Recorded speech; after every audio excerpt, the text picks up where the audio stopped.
Hello, আসসালামু আলাইকুম। আমি জাকিয়া আহমেদ ঋতু। আজকে বাসায় দুপুরে আমি কই মাছ রান্না করেছিলাম।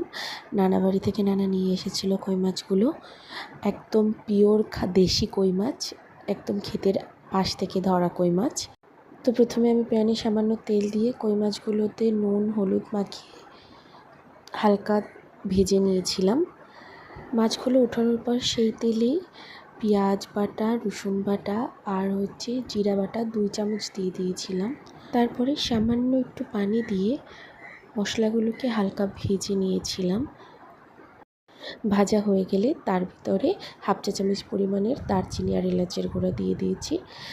তারপর আগে থেকেই হলুদ মাখানো হালকা ভাজা আলু তার ভিতরে মরিচ বাটা 1 চামচ, সামান্য হলুদ দিয়ে ভালো করে মিশিয়ে কষিয়ে নিতে হবে।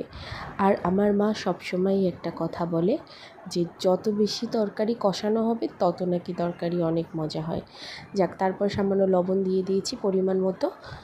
ঢাকনা দিয়ে কিছুক্ষণ ঢেকে আরও একটু ভালো করে কষিয়ে তার ভিতরে পানি দিয়ে পানিটা যখন ফুটে আসবে তার ভিতরে ভাজা মাছগুলো দিয়ে দিয়েছি।